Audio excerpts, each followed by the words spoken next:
ನಮಸ್ಕಾರ ಗೆಳೆಯರೆ, ನಾನು Kiran Kannadiga. Welcome to my channel.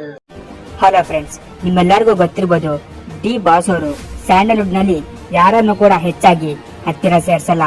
ನಾನಾಯ್ತು ನನ್ನ ಅಭಿಮಾನಿಗಳಾಯ್ತು ಅಂತ ಡಿ ಬಾಸ್ ಅವರು ಒಂಟಿ ಸಲಗದಂತೆ ಇರ್ತಾರೆ. ಆದರೂ ಕೂಡ ಯಾವುದೇ ಒಬ್ಬ ಹೊಸ ನಟ ಸ್ಯಾಂಡಲ್ವುಡ್ಗೆ ಕಾಲಿಟ್ರೆ ಡಿ ಬಾಸ್ ಅವರು ಅವನಿಗೆ ಸಪೋರ್ಟ್ ಮಾಡ್ತಾರೆ ಹಾಗೂ ಬೆಳೆಸ್ತಾರೆ.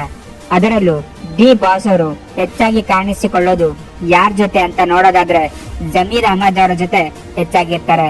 ಅದು ಬಿಟ್ರೆ ಧನ್ವೀರ್ ಅವರ ಜೊತೆ ಹೆಚ್ಚಾಗಿರ್ತಾರೆ.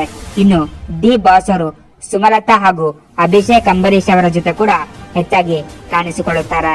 ಡಿ ಬಾಸ್ ಅವರಿಗೆ ಬೇಲ್ ಸಿಗುತ್ತಿದ್ದಂತೆ ಧನ್ವೀರ್ ಅವರು ತುಂಬಾನೇ ಖುಷಿ ಪಟ್ಟಿದ್ದಾರೆ ಹಾಗೂ ಡಿ ಬಾಸ್ ಅವರಿಗೆ ಶ್ಯೂರಿಟಿ ಕೊಟ್ಟಿದ್ದು ಕೂಡ ಧನ್ವೀರ್ ಅವರೇ ಆಗಿದ್ದಾರೆ.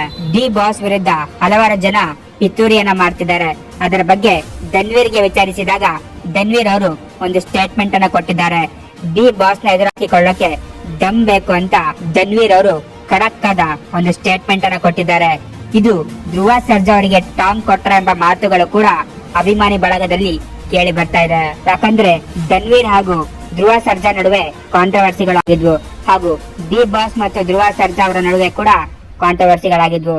ಇದರ ಬಗ್ಗೆ ನಿಮ್ಮ ಒಪಿನಿಯನ್ ಏನು ಕಾಮೆಂಟ್ ಬಾಕ್ಸ್ ಅಲ್ಲಿ ತಿಳಿಸಿ ಹಾಗೂ ಇದೇ ರೀತಿಯ ಹೊಸ ಅಪ್ಡೇಟ್ಸ್ ಗಳಿಗಾಗಿ ನನ್ನ ಚಾನೆಲ್ ಅನ್ನು ಸಬ್ಸ್ಕ್ರೈಬ್ ಮಾಡಿ. Thank you.